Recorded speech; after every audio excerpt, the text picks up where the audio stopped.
Shalom, selamat malam. Saya ucapkan salam di dalam nama Tuhan Yesus Kristus kepada Anda semuanya, para pendengar yang setia mendengarkan khotbah dari Brother Talk Rumbayan yang disiarkan setiap hari Sabtu malam jam 8. Dan saya sampaikan salam kepada para pendengar yang saya kasih yang ada di Paropo di Silalahi, baik juga di daerah Samosir dan di Lintong Nihuta, baik saudara-saudari semuanya yang ada di Silaen maupun di Baligi, Dolok Sanggul, dan di tempat-tempat yang lain sejauh jangkauan daripada siaran radio Huta Kinjang Anugerah Punapasokit. Saya mohon maaf kepada para pendengar semuanya karena siaran khotbah yang seharusnya disiarkan pada hari Sabtu tanggal 5 September tidak bisa disiarkan oleh karena terjadi kesalahan di dalam hal pengiriman CD khotbah. Dan itu sebabnya malam ini disiarkan, yang seharusnya tanggal 5, malam ini disiarkan. Dan untuk Sabtu ke depan, itu adalah seri yang ke-24 atau seri yang terakhir. Dan sekarang adalah seri yang ke-23. Dan saya akan berbicara tentang misteri atau rahasia tentang benih ular atau dosa mula-mula. Puji Tuhan, malam ini kita berada di seri yang ke-23.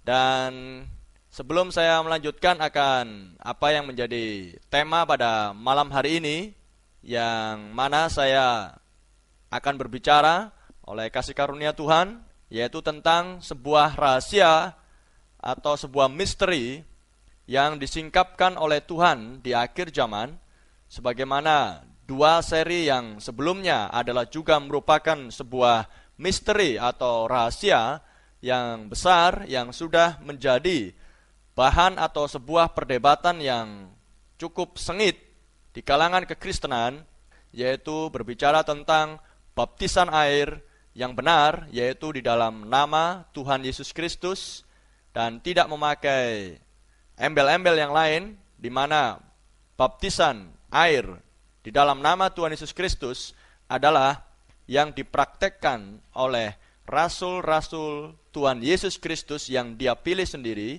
sesudah mereka memperoleh perintah dari gurunya, yaitu Tuhan Yesus, dan roh Tuhan Yesus diam di dalam mereka. Dan saya sudah mengungkapkan semuanya itu, dan malam ini satu hal lagi misteri besar yang ada di dalam Alkitab, yang mana Tuhan Yesus sudah berjanji bahwa ketika zamannya tiba, yaitu ketika akhir zaman tiba, kalau Israel sudah berada di tanah airnya, maka Tuhan akan mengutus Nabi Elia seperti yang sudah dinubuatkan di dalam perjanjian lama, dinubuatkan sendiri oleh Tuhan Yesus bahwa Elia akan datang untuk memulihkan segala sesuatu, dan oleh para rasul, dan di kitab Wahyu dikatakan bahwa malaikat yang ketujuh akan tampil untuk membuka misteri Kristus, rahasia Kristus yang sudah tersembunyi selama berabad-abad lamanya. Dan salah satu rahasia yang dibuka Tuhan di akhir zaman, selain baptisan air dalam nama Tuhan Yesus Kristus, masih banyak lagi yang lain, namun waktu kita sangat terbatas. Dan malam ini, satu misteri lagi rahasia yang dibuka melalui pelayanan Nabi Elia, William Marion Branham, adalah tentang misteri atau rahasia tentang benih ular. Benih ular atau keturunan si ular. Kenapa Alkitab mengajarkan kepada kita bahwa ular memiliki keturunan atau benih?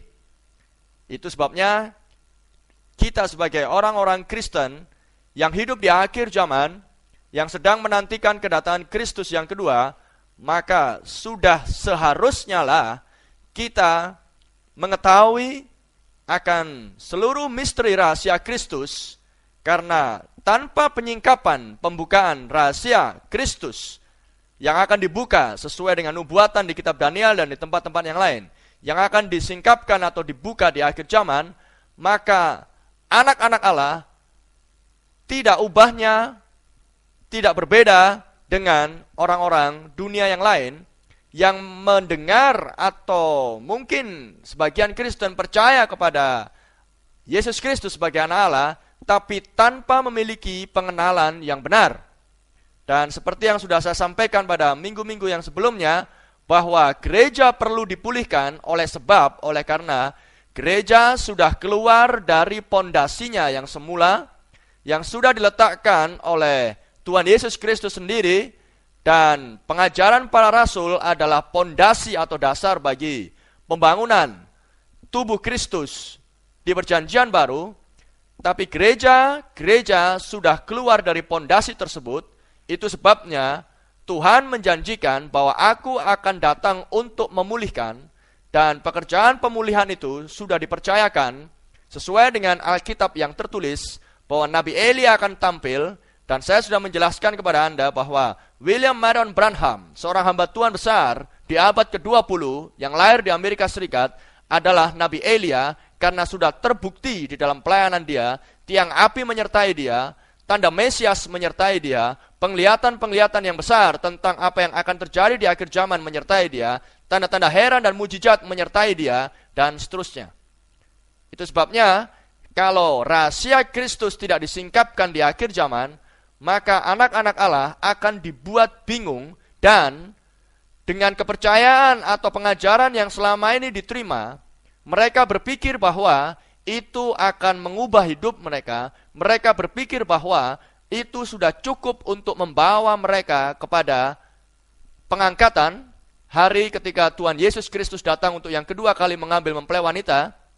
Dengan pengajaran dan kepercayaan yang dipercayai oleh orang-orang Kristen di zaman ini, mereka pikir itu sudah cukup untuk membawa mereka masuk ke dalam surga. Dengan kehidupan kekristenan yang seperti sekarang ini yang dipraktekkan oleh orang-orang yang mengaku dirinya Kristen, mereka pikir mereka akan bertemu dengan Tuhan Yesus dengan cara-cara yang dipraktekkan oleh gereja-gereja di zaman akhir ini. Mereka pikir mereka bisa mengenal Kristus dengan benar. Saudara, itulah sebabnya Tuhan sudah berjanji bahwa kalau Israel sudah berada di tanah airnya, di Palestina sana, di tanah Kanaan, tanah perjanjian, maka Tuhan akan mengutus Nabi Elia dan akan menyingkapkan rahasia demi rahasia yang tersembunyi di dalam Alkitab ini. Dan dengan terbukanya rahasia demi rahasia itu, maka saudara, maka anak-anak Allah, mempelai wanita, orang-orang percaya, orang-orang pilihan, tidak akan lagi dibuat bingung oleh banyaknya pengajaran-pengajaran, suara-suara yang di luar Alkitab yang sedang mengudara di seluruh antero dunia jagat raya saat ini. Dan satu hal yang ingin saya nyatakan kepada Anda bahwa kalau berbicara tentang sebuah misteri atau rahasia, dan Yesus Kristus adalah mempelai pria, suami, kepala dari gereja, maka sebuah rahasia atau misteri hanya diperuntukkan, hanya diperdengarkan, hanya dinyatakan, disingkapkan kepada istri atau mempelai wanitanya, gerejanya yang sejati. Saudara harus paham hal ini, amen? Itulah sebabnya pesan Nabi Elia, pesan pemulihan di akhir zaman ini hanya diperuntukkan kepada orang-orang pilihan Tuhan, yang dipilih Tuhan sebelum dunia, dasar dunia ada. Sebelum setitik debu pun ada, Tuhan sudah memilih orang-orang percayanya. Dan ketika pesan akhir zaman ini dikumandangkan di akhir zaman melalui pelayanan William Marion Branham, Nabi Elia di akhir zaman, maka saya percaya bahwa orang-orang pilihan, domba-domba Kristus akan merespon, mendengar, dan percaya, dan berusaha untuk masuk ke dalam Kristus melalui pesan di akhir zaman. Dan inilah zamannya ketika Tuhan membuka pintu untuk supaya domba-dombanya bisa masuk. Karena tiba waktunya pintu untuk masuk ke dalam kandang kerajaan Allah akan tertutup, tidak selamanya dibuka. Jadi saya percaya melalui pemberitaan pesan di akhir zaman, melalui radio Anugerah Bonapasogit ini, maka saya percaya bahwa ada domba-domba Allah yang akan merespon suara gembalanya, yaitu adalah Yesus Kristus yang adalah firman itu sendiri. Dan saya berharap Anda adalah domba-domba Allah. Anda adalah bagian dari mempelai wanita di akhir zaman. Haleluya.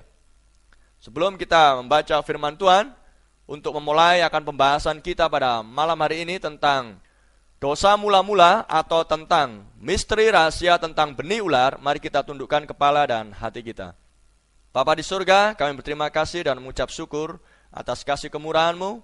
Tuhan, kiranya Engkau menolong hamba-Mu untuk menyampaikan salah satu rahasia yang sudah Engkau singkapkan melalui pelayanan Nabi-Mu, Elia, William Marion Branham, maka kiranya itu bisa diperdengarkan dan dijelaskan dengan baik oleh pertolongan Roh Kudus-Mu, dan kiranya Engkau melayakan hamba-Mu, dan kiranya Engkau menolong para pendengar dimanapun mereka berada, untuk mereka mampu memahami, dan pada akhirnya mereka akan mau percaya dan menerima pesan di akhir zaman ini di dalam hati mereka, untuk mempersiapkan mereka, membawa mereka kepada diri-Mu sendiri, Kristus yang adalah firman Allah itu sendiri. Terima kasih Tuhan, kami serahkan pemberitaan ini ke dalam tangan pimpinan Roh Kudus-Mu. Urapi kami semuanya Tuhan Yesus, dan tolong kami, dan mulai malam ini sampai dengan malam Sabtu minggu depan, maka itu adalah sesi yang terakhir, dan hamba serahkan para pendengar ke dalam tangan-Mu Tuhan Yesus. Haleluya. Di dalam nama Tuhan Yesus, hamba mohonkan berdoa. Amin. Baik, sebelum saya mengajak Anda untuk membuka Alkitab kita, saya rindu untuk bertatap muka dengan Anda semuanya, para pendengar yang sudah merespon, khususnya yang sudah merespon kepada kami, baik melalui telepon langsung, baik melalui SMS demi SMS, dan Anda yang sudah memperoleh buku-buku yang kami kirimkan. Saya rindu untuk mengundang Anda semuanya, jikalau Tuhan mengizinkan, mengendaki, kita akan mengadakan sebuah seminar yang akan diadakan di daerah Tobasa. Kami belum menentukan tempatnya di mana dan tanggalnya kapan. Tapi kalau saudara mau, maka saudara kami undang. Dan seminar ini tentunya adalah seminar gratis, dan kami akan adakan sebanyak 3 sesi, 3 pertemuan dalam 1 hari. Semuanya gratis. Anda bisa mendapatkan makan siang di situ dan snack, dan juga buku-buku tentang pelayanan Nabi Elia, tentang rahasia-rahasia yang dibuka oleh Kristus melalui pelayanan Nabi Elia di akhir zaman. Semuanya gratis, dan kami undang Anda semuanya. Dan kalau Anda rindu, Anda bisa menghubungi kami, dan tentunya melalui pertemuan seminar seperti ini, Anda akan mendapatkan penjelasan atau pembahasan yang lebih terperinci atau mendetail tentang apa yang sudah Anda dengar selama ini melalui radio. Puji Tuhan. Dan bagi Anda yang sudah merespon akan khotbah-khotbah yang sudah disampaikan, khususnya tentang 2 kali khotbah pada 2 kali hari Sabtu sebelumnya, dan Anda yang merespon, khususnya yang berkata bahwa sebaiknya kalau khotbah tidak menyinggung agama lain, maka saya ingin berkata kepada Anda bahwa saya bukan menyinggung agama lain. Saya hanya berbicara sebagai hamba Tuhan tentang kebenaran di dalam Alkitab, dan tentang bagaimana sejarah dan Alkitab yang tertulis sudah menunjukkan dan membuktikan bahwa sudah terjadi penyimpangan, penyelewengan terhadap ajaran-ajaran yang sudah disampaikan oleh Tuhan Yesus Kristus di dalam diri rasul-rasulnya yang kudus. Sejarah dan Alkitab sudah menunjukkan kepada saudara dan saya bahwa sudah terjadi penyimpangan. Dan salah satu penyimpangan awal yang terjadi adalah pada abad yang ketiga, tahun 325 Masehi, maka Roma Katolik adalah organisasi gereja yang pertama mengaku dirinya gereja yang asli, tetapi yang kemudian mengajarkan ajaran Tritunggal atau Trinitas. Dan gereja Roma Katolik mengakui hal ini. Dan kalau kemudian kita uji ajaran ini melalui terang firman Allah yang tertulis di dalam Alkitab Anda dan saya, maka jelas bahwa ajaran Tritunggal atau Trinitas bukanlah ajaran yang berasal dari Tuhan Yesus Kristus, sebab dari kitab Kejadian sampai Wahyu, istilah Trinitas atau Tritunggal tidak disebutkan, dan bahwa Alkitab tidak pernah mengajarkan bahwa Allah adalah 3 pribadi atau 3 oknum. Allah pencipta langit dan bumi adalah satu pribadi oknum yang kekal satu-satunya. Yang sudah kita kenal namanya adalah Tuhan Yesus Kristus. Haleluya. Bagi Anda yang merespon, sebaiknya Anda memiliki data dan firman yang tertulis. Seperti yang sudah saya jelaskan pada waktu-waktu yang sebelumnya, hanya ada satu standar atau patokan untuk menguji roh-roh. Hanya ada satu patokan untuk menguji apakah sebuah pengajaran yang disampaikan oleh seseorang, yang disampaikan oleh suatu gereja, apakah pengajaran itu benar atau tidak. Hanya ada satu alat untuk mengujinya. Dan standar atau patokan dan alat untuk menguji itu Tuhan sudah berikan bagi saudara dan saya, dan namanya alat itu adalah firman Tuhan, Alkitab yang tertulis.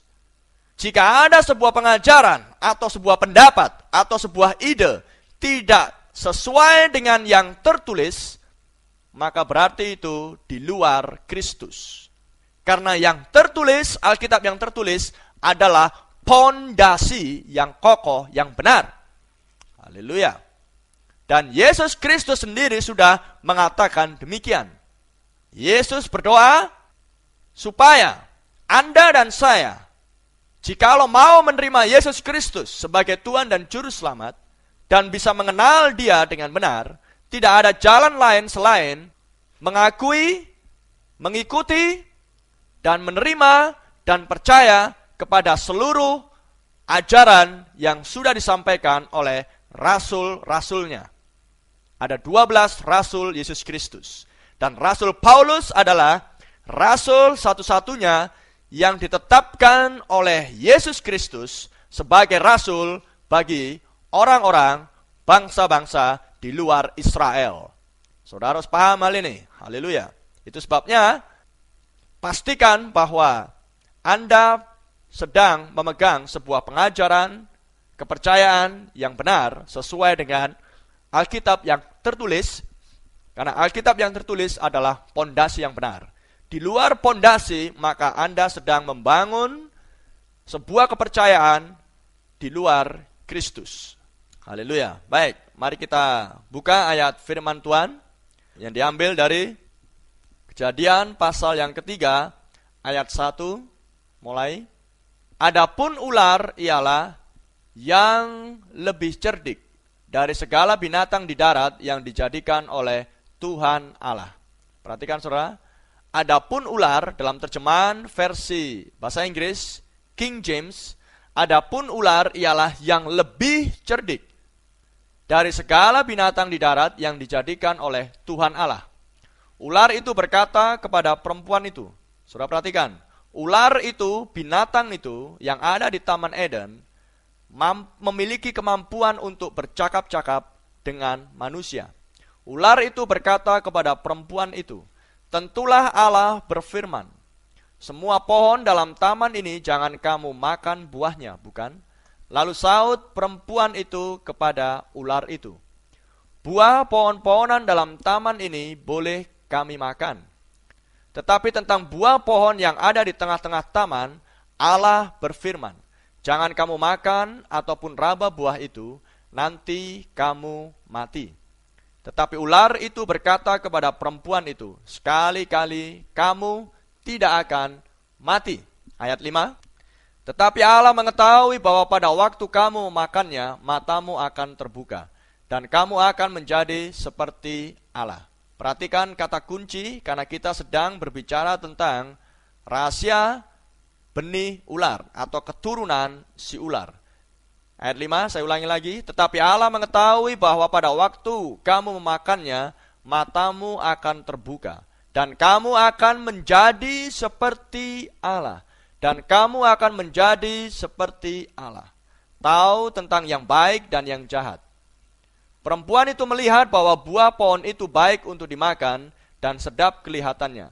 Lagi pula pohon itu menarik hati karena memberi pengertian, lalu ia mengambil dari buahnya dan dimakannya dan diberikannya juga kepada suaminya yang bersama-sama dengan dia, dan suaminya pun memakannya.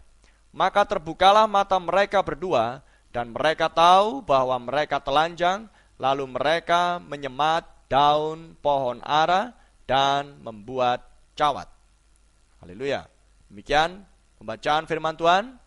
Nah, bagi Anda orang-orang yang percaya kepada Yesus Kristus sebagai Tuhan Allah, Juru Selamat, Penebus, Tabib yang ajaib, Sang Pencipta, maka sebagai seorang pencipta tunggal dan satu-satunya yang menciptakan seluruh alam semesta dan bumi dan isinya, dan yang menciptakan manusia, maka apakah Anda pernah berpikir dan merenungkan kenapa ada orang-orang jahat, ada orang-orang fasik di bumi ini, dan mereka sudah hidup jauh ribuan tahun sebelum saudara dan saya hidup di bumi, di dunia ini?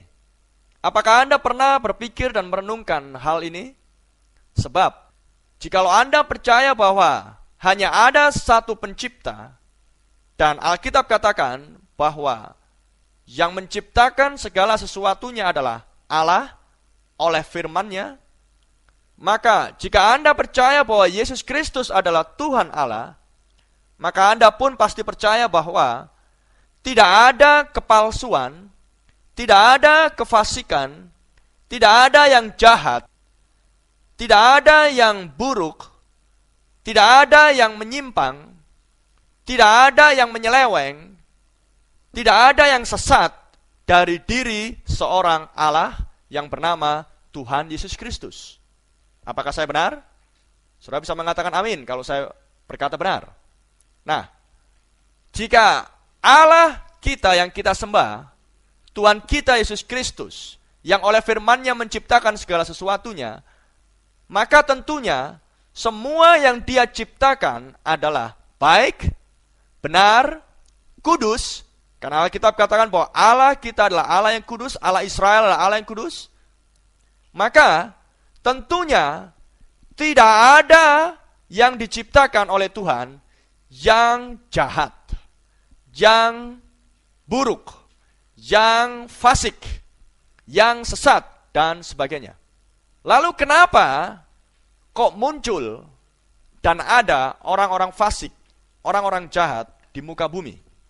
Apakah mungkin dari seorang Allah yang kudus, yang suci, yang baik, dari seorang Allah yang tunggal dan tidak ada yang lain, bisa menghasilkan juga sesuatu yang jahat, yang fasik, yang sesat dari dalam dirinya sendiri? Sebagai orang yang masih berpikiran yang benar dan waras, dan yang percaya bahwa firman ini adalah benar dan kudus dan suci, maka pasti saudara dan saya setuju bahwa itu adalah hal yang tidak mungkin. Tidak mungkin dari satu orang Allah yang sempurna, yang kudus dan suci dan saleh, dan yang maha tahu, maha benar, muncul sebuah kefasikan. Sebab jika Anda dan saya percaya bahwa dari seorang Allah yang tunggal yang menciptakan alam semesta, manusia dan segala isinya ini, bisa muncul yang jahat, yang fasik, maka kita bukan menyembah seorang Allah yang sempurna dengan demikian. Maka kita pun mungkin bisa meragukan bahwa Yesus Kristus adalah juru selamat. Tapi saya tidak akan memungkiri hal tersebut. Yesus Kristus adalah pencipta langit dan bumi. Yesus Kristus adalah sang juru selamat, Dia penebus, haleluya. Dan tidak ada yang fasik yang keluar dari diri Dia. Tidak ada yang kotor, yang najis, yang palsu, yang sesat dari diri Dia. Tapi kenapa muncul orang-orang jahat? Rasul Yakobus sudah mengatakan bahwa dari satu mata air tidak akan mungkin bisa menghasilkan dua jenis rasa. Dari satu mata air hanya bisa menghasilkan satu jenis rasa. Kalau tidak manis, ya pahit. Maka dari satu orang Allah yang kekal, pencipta langit dan bumi, tidak mungkin muncul jenis kehidupan yang lain selain kehidupan yang kudus, bersih, tidak najis, yang manis, yang baik, yang benar, yang sempurna. Haleluya. Itulah yang bisa dihasilkan oleh Tuhan Allah yang kita sembah bersama-sama, yaitu Tuhan Yesus Kristus. Lalu, kembali lagi, kenapa sekarang bisa muncul yang najis, yang kotor, yang jahat, yang fasik, pencemaran, zina, percabulan? Nah, jika kita mengatakan bahwa ada suatu kehidupan yang lain, maka kekristenan tidak ada bedanya dengan penyembahan berhala, dengan kekafiran, dengan penyembahan banyak dewa, dan lain sebagainya. Baik, untuk sebagai perbandingan, saya mau katakan bahwa banyak para pendeta, banyak sejarawan yang mempelajari Alkitab ini, banyak orang-orang Kristen, bahkan pengajaran ini sudah sangat dipercayai di kalangan kekristenan yang mengajarkan bahwa anak-anak manusia yang jatuh, atau tepatnya anak-anak Allah yang jatuh kepada anak-anak perempuan manusia yang tertulis di Kejadian pasal yang ke-6, itu adalah malaikat-malaikat yang berinkarnasi atau membuat dirinya menjadi makhluk-makhluk manusia. Jadi yang jatuh itu adalah malaikat-malaikat.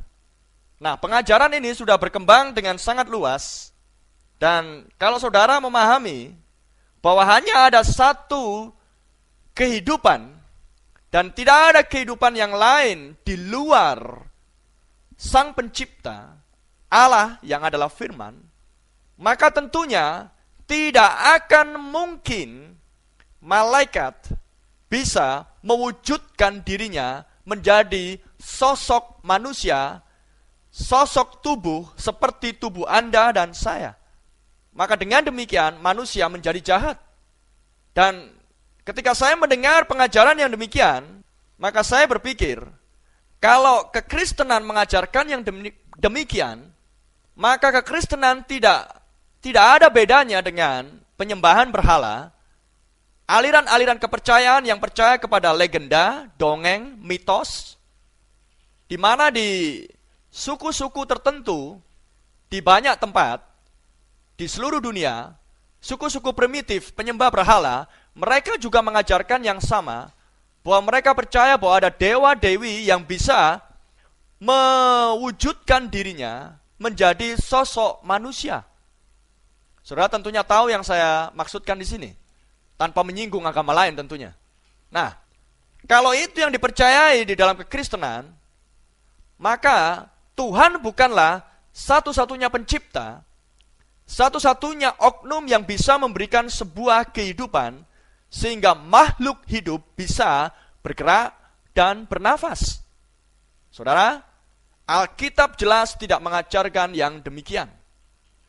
Berarti ada sesuatu penyimpangan, atau lebih jelasnya adalah ada sesuatu kurang pewahyuan di kalangan orang-orang Kristen. Itulah sebabnya Tuhan menyatakan dirinya di dalam rupa manusia, datang sebagai penebus, dan hanya dialah satu-satunya oknum yang bisa menciptakan tubuh manusia sesuai dengan kehendaknya. Dan Alkitab katakan bahwa tubuh manusia yang mana dipenuhi oleh Roh Kudus, lahir dari seorang perawan Maria, dan yang diberi nama Immanuel, Yesus Kristus, tubuh tersebut Alkitab katakan diciptakan sendiri oleh Tuhan Allah yang sekarang menampakkan diri di dalam rupa manusia. Tidak ada malaikat, tidak ada oknum yang lain selain Sang Pencipta, selain Tuhan Allah yang mampu menciptakan sebuah tubuh. Amen. Jika orang-orang yang percaya kepada Yesus Kristus sebagai Tuhannya, percaya kepada bahwa ada malaikat yang mampu menyediakan atau membuat tubuh yang terdiri dari darah dan daging seperti tubuh Anda dan saya, maka itu menunjukkan bahwa ada kekurangan pewahyuan di dalam diri dia. Tidak ada malaikat manapun, tidak ada iblis manapun yang pernah ada di muka bumi di dunia ini yang bisa membuat tubuh manusia selain Allah sendiri. Amin. Jikalau iblis, jikalau malaikat bisa membuat dirinya sebuah tubuh seperti tubuh Anda dan saya, kemudian melakukan percabulan, melakukan perzinahan sehingga mengakibatkan kejatuhan seperti yang tertulis di Kejadian pasal 6, maka ada banyak pencipta. Jika ada banyak pencipta, maka kekristenan tidak ada bedanya dengan kekafiran atau penyembahan berhala. Haleluya. Itulah sebabnya di akhir zaman, maka Tuhan hendak dan berjanji bahwa dia akan menyingkapkan rahasia tentang kenapa ada orang-orang jahat.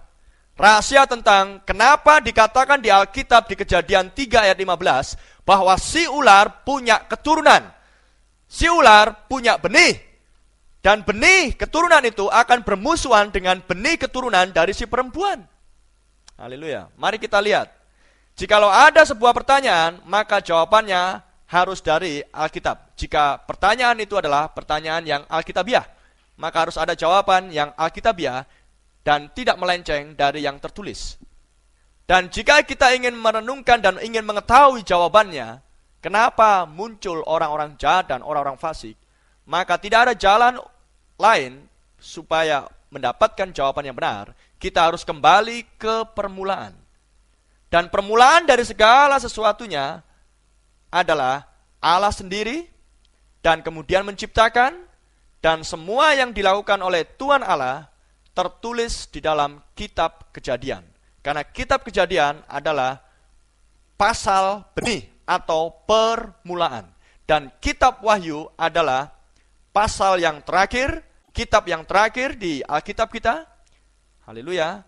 Dan saya mau katakan kepada Anda, hanya ada dua kitab yang paling dibenci, lebih dari kitab-kitab yang lain yang ada di Alkitab ini, yang dibenci oleh si iblis atau setan.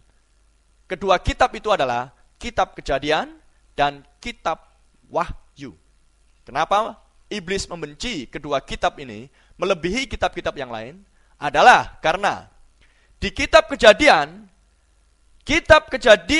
menyingkapkan, menelanjangi, menceritakan tentang awal mula pekerjaan si iblis bisa menyusup ke dalam dunia ini, bisa hadir ke bumi ini.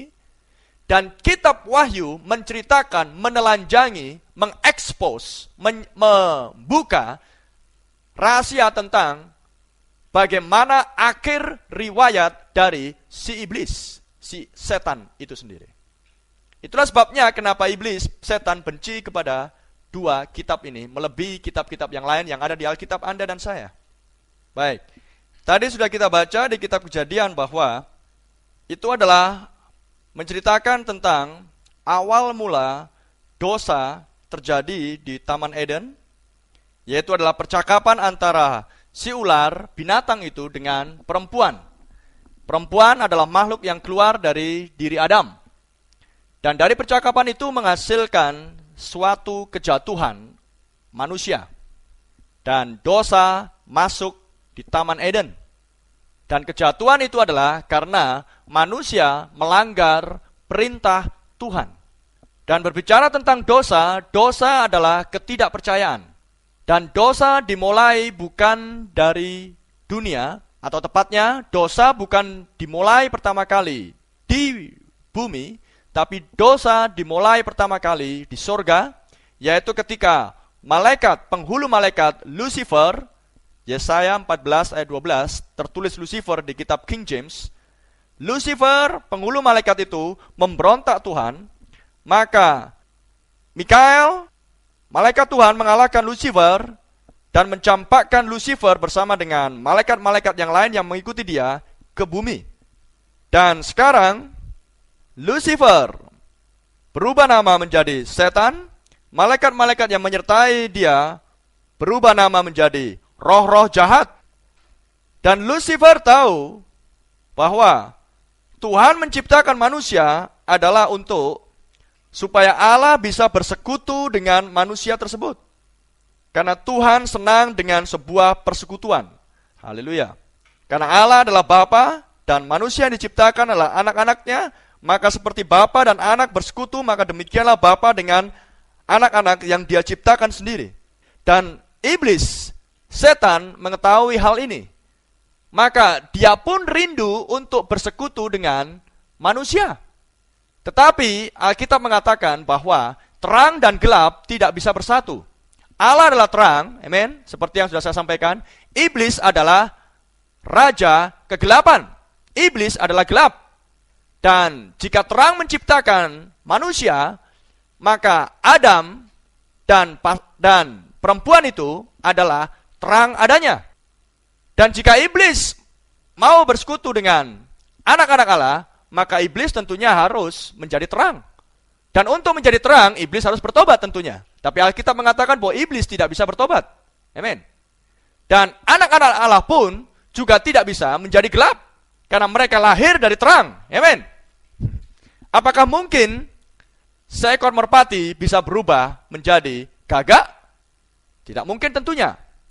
Prinsip ini harus saudara pahami. Dari seorang Allah menciptakan seorang manusia di bumi yang bernama Adam. Haleluya. Di Kejadian 1 ayat yang ke-27 dikatakan di sana bahwa Allah menciptakan Adam sesuai dengan gambar dirinya. Dan di dalam Adam sesuai dengan kitab versi King James Kejadian 1 ayat 27, maka di dalam diri Adam ada terdapat dua sifat, yaitu adalah sifat laki-laki dan sifat perempuan. Walaupun dua sifat laki-laki dan perempuan ada di dalam diri manusia itu, Kejadian 1 ayat 27, namun tidak menjadikan dia seorang manusia seperti yang kita lihat sekarang ini yang disebut dengan istilah waria atau banci atau bencong. Mereka adalah hasil dari dosa. Saudara perhatikan ini. Pada awal mulanya tidak ada dosa. Allah adalah Allah yang kudus, tidak ada dosa di dalam dia.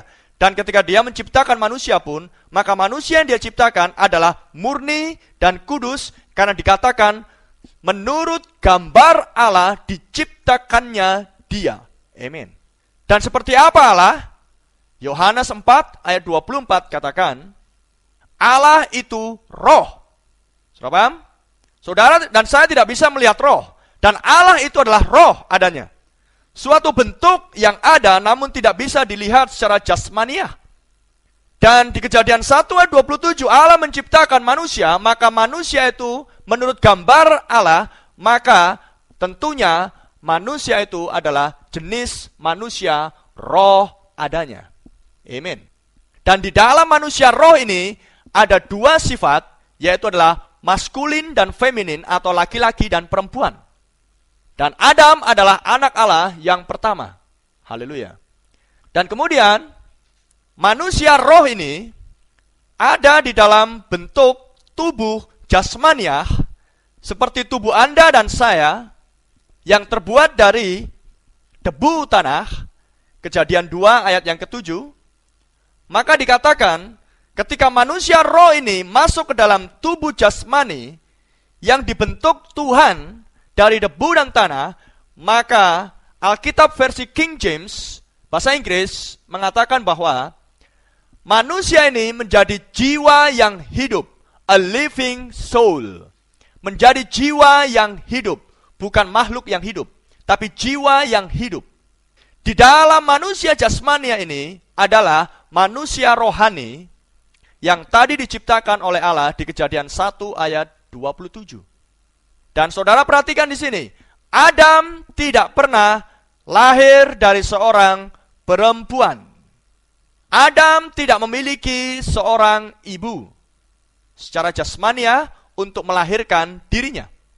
Amen, saudara? Adam berasal dari penciptaan Allah oleh firman yang diucapkan.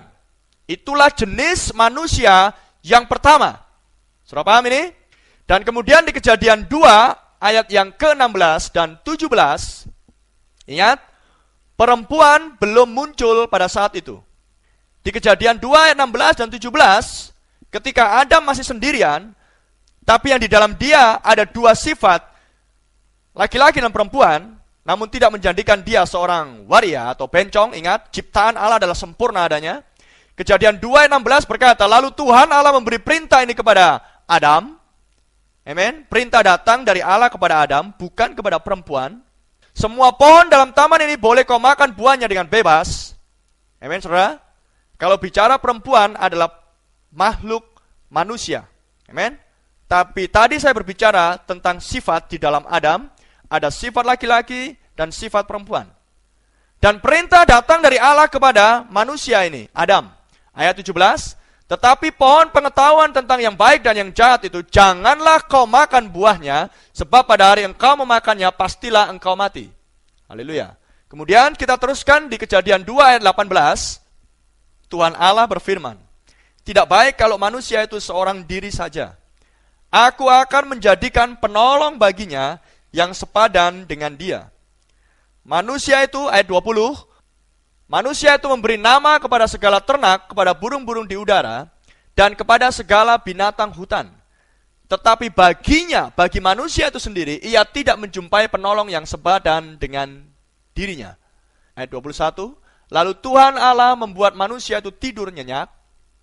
Ketika ia tidur, Tuhan Allah mengambil salah satu rusuk daripadanya, lalu menutup tempat itu dengan daging.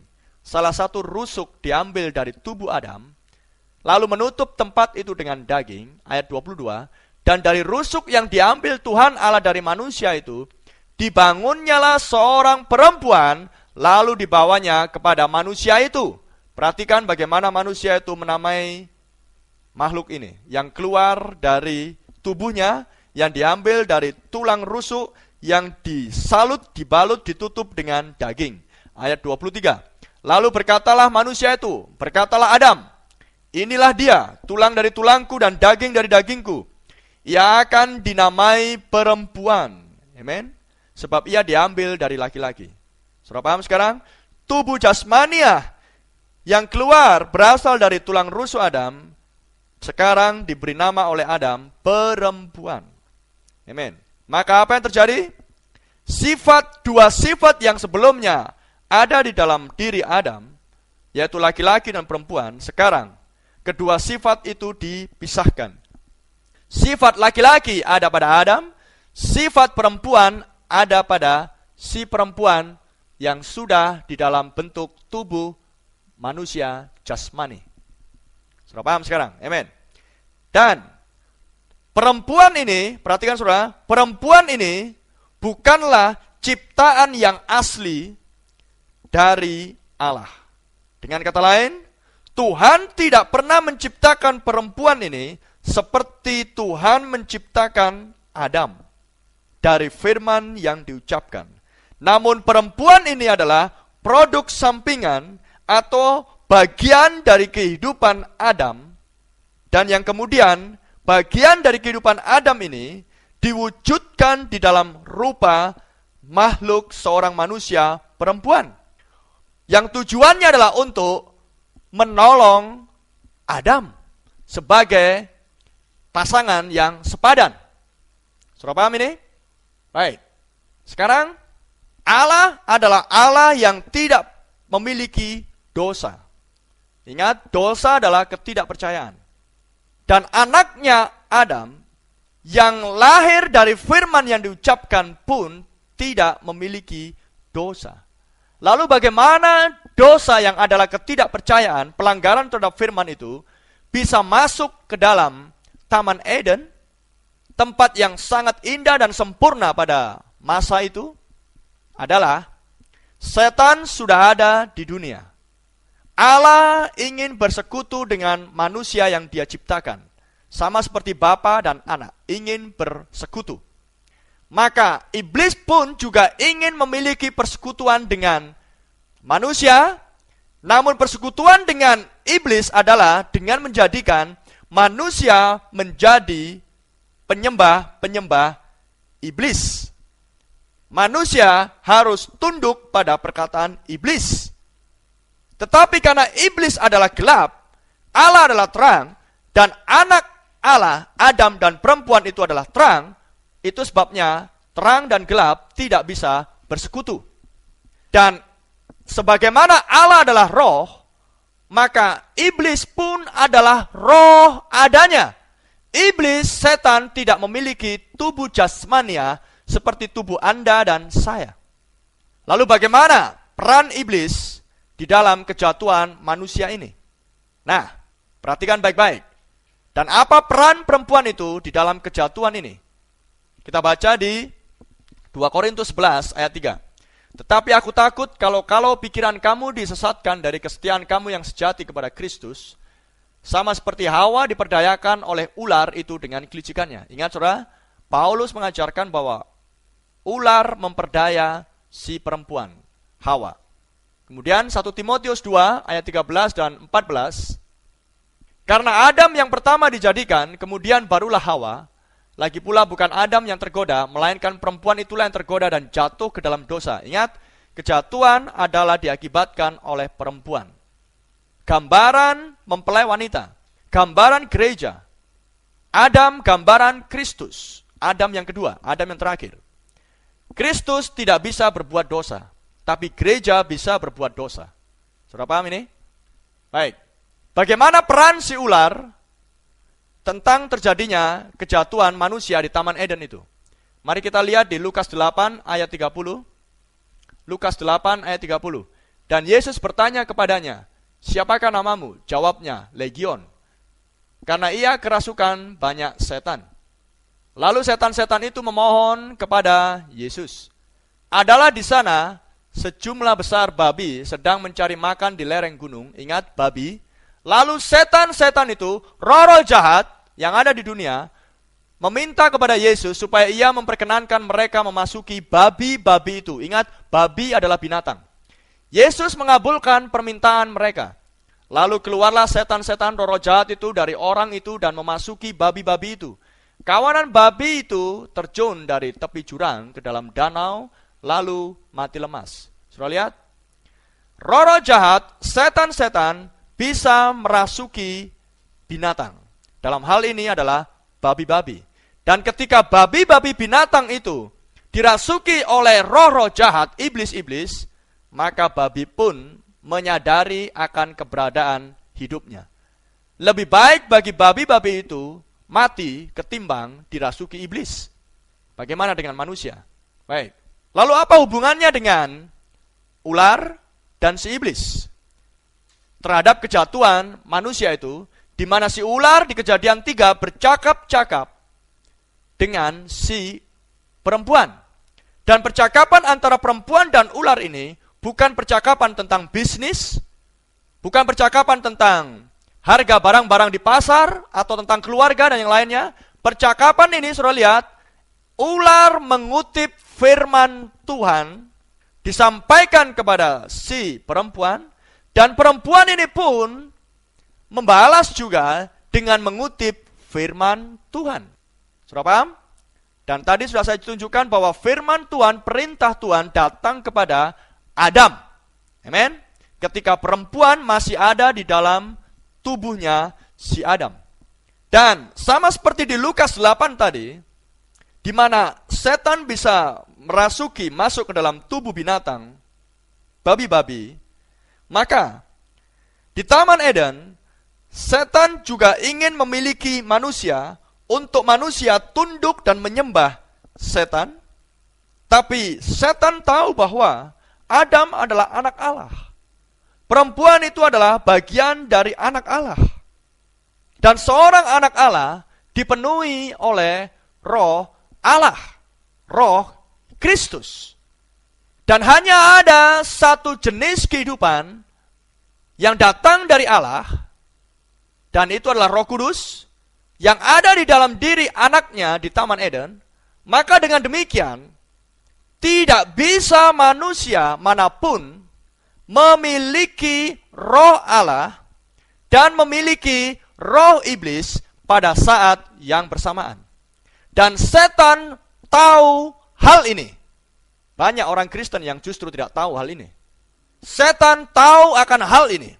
Itulah sebabnya setan tidak bisa langsung menguasai manusia itu dengan memasukkan dirinya ke dalam hidup Adam dan perempuan itu. Tidak bisa, saudara. Haleluya. Karena hidup Adam dan perempuan itu dipenuhi oleh Roh Kudus. Di dalam diri Anda dan saya hanya ada satu kekuatan roh yang berkuasa. Kalau bukan roh Allah, roh Yesus, atau roh si iblis. Tidak bisa kedua roh yang saling bertentangan itu ada di dalam tubuh yang sama pada saat yang bersamaan. Sudah paham sekarang? Nah, apa yang terjadi sekarang? Setan licik dan lihai. Setan cerdik. Dan Alkitab katakan di Kejadian pasal 3, ular adalah binatang yang bisa bercakap-cakap dengan manusia. Tidak ada binatang lain yang di muka bumi pada saat itu bisa bercakap-cakap dengan manusia. Dan ular dikatakan lebih cerdik dari semua binatang yang ada di muka bumi.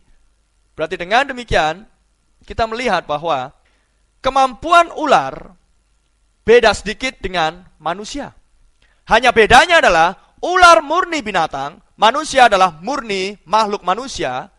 Sudah paham ini? Nah, apa yang terjadi? Iblis, Lucifer, dari awal mulanya adalah seorang yang dekat dengan Allah. Dia dulunya menyembah Allah. Karena malaikat-malaikat diciptakan oleh Allah adalah untuk menyembah Allah. Menyembah firman tentunya. Amen? Nah, itulah sebabnya Lucifer, iblis, adalah seorang yang mengetahui firman.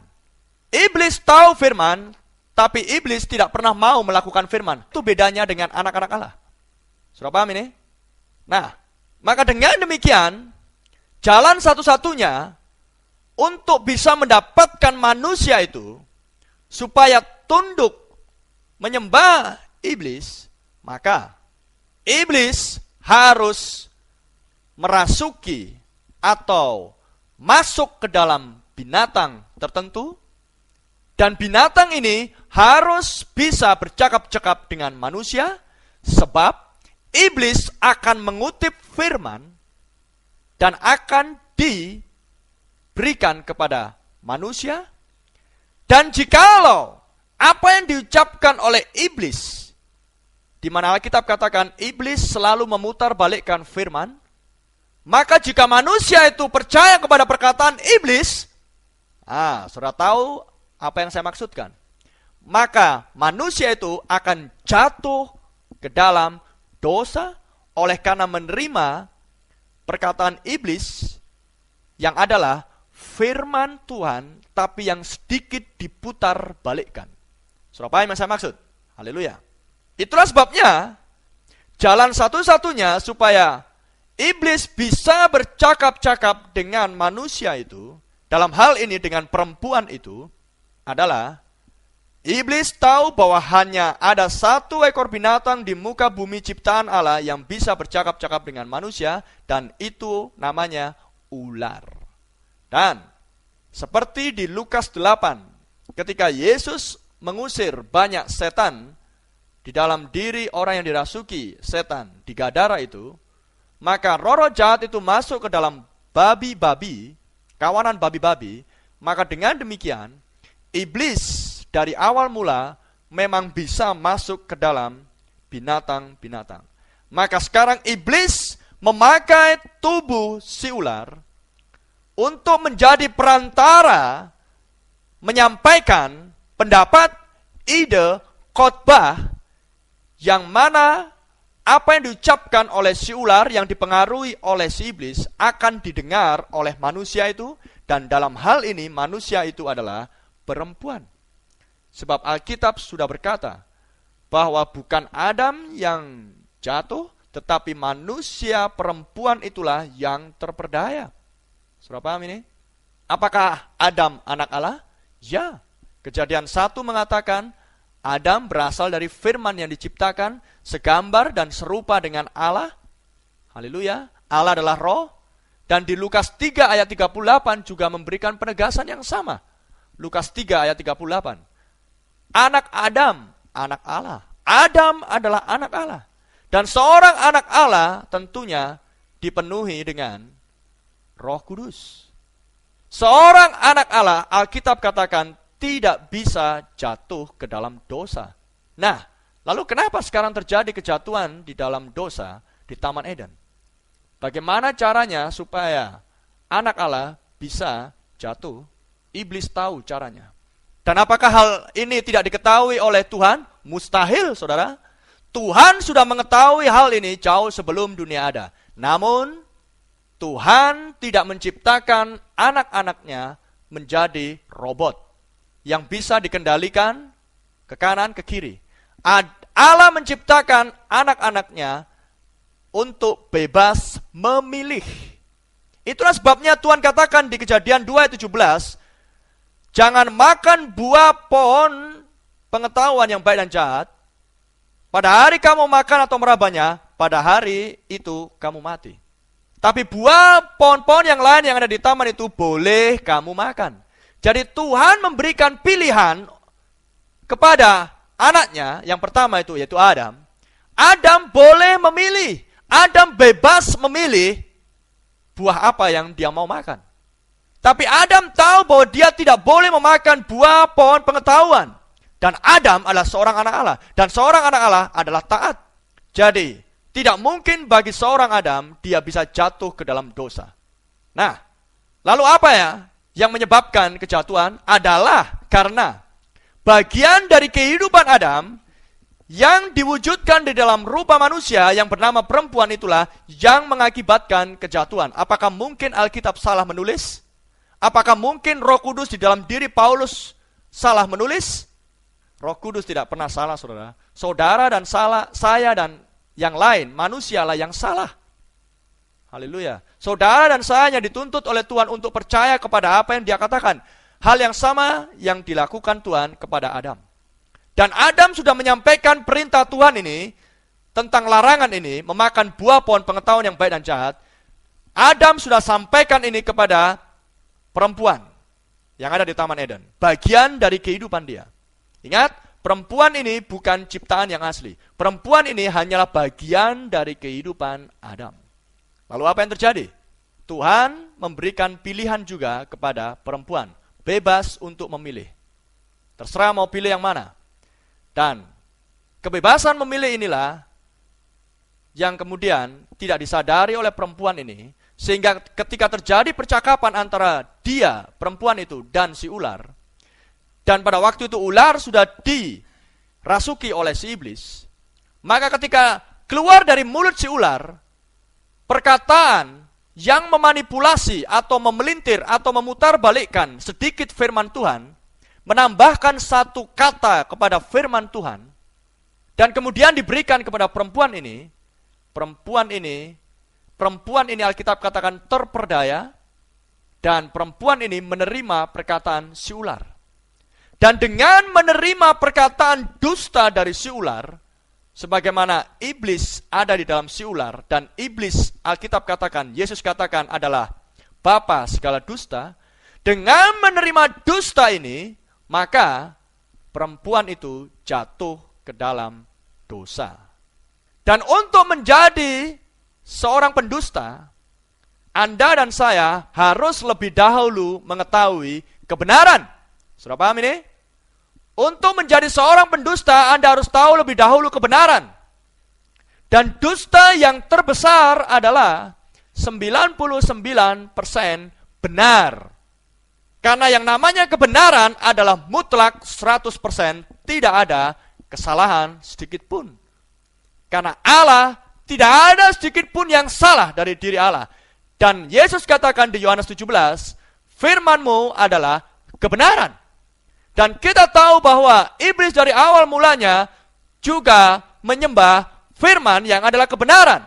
Tapi yang kemudian dia memberontak karena Tuhan juga ciptakan iblis bukan robot, tapi bebas untuk memilih.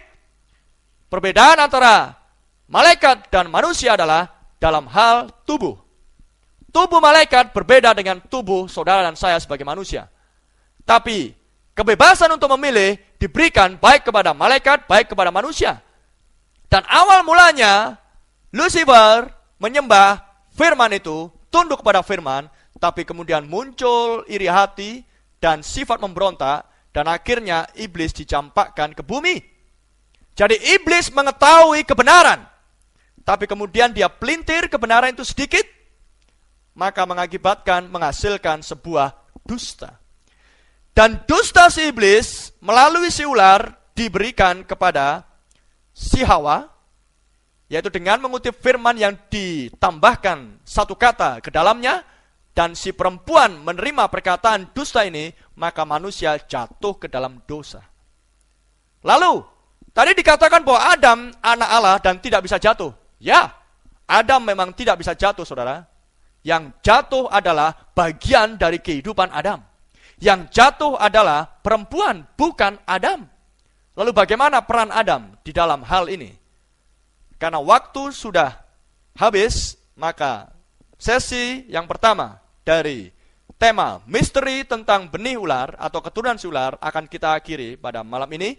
Dan oleh kasih karunia Tuhan, akan saya lanjutkan pada Sabtu malam minggu depan, yaitu adalah sesi yang terakhir, seri yang ke-24. Mari kita tundukkan kepala dan hati kita. Bapa di surga, kami berterima kasih, ucap syukur Tuhan, oleh kasih karunia dan pertolongan-Mu, hamba sudah menyatakan salah satu misteri besar yang ada dalam Alkitab-Mu, yang mana rahasia ini adalah tentang kejatuhan manusia di Taman Eden, bagaimana dosa masuk ke dalam dunia, ke dalam umat manusia, dan hamba sudah menyampaikan sebagian daripadanya Tuhan, dan belum menyelesaikan secara keseluruhan seperti yang sudah diajarkan oleh Engkau sendiri melalui nabimu, William Marion Branham, Nabi Elia di akhir zaman. Maka minggu depan hamba akan melanjutkan dengan kasih karunia-Mu. Kiranya Tuhan, Engkau menjamah para pendengar, memberikan pengertian supaya mereka bisa melihat di dalam Alkitab sebagai satu-satunya patokan untuk menguji segala sesuatunya. Biarlah mereka merenungkan, kenapa ada manusia-manusia jahat? Kenapa ada kefasikan, pencemaran, dosa, kenajisan, ketidakbenaran, dan lain sebagainya? Sebab tidak mungkin dari seorang Allah yang seperti Engkau yang kudus bisa muncul hal yang najis. Tuhan, buat para pendengar menyadari akan hal ini, dan buat mereka untuk mengerti, supaya mereka memperoleh jawaban yang benar, supaya mereka tidak dibingungkan, sehingga mereka tidak bimbang terhadap firman-Mu, supaya mereka siap bagi mempelai wanita bagi kedatangan Kristus yang kedua. Hamba serahkan para pendengar ke dalam tangan-Mu, hamba mohonkan berdoa di dalam nama Tuhan Yesus Kristus. Bagi Anda yang ingin menghubungi kami, silakan menghubungi di nomor HP 0812 6022 8993 0812 6022 8993 atau di nomor HP yang lain 0817 497 4239. Brother Ito Rumbayan di sini. Selamat malam, Tuhan Yesus memberkati Anda semuanya.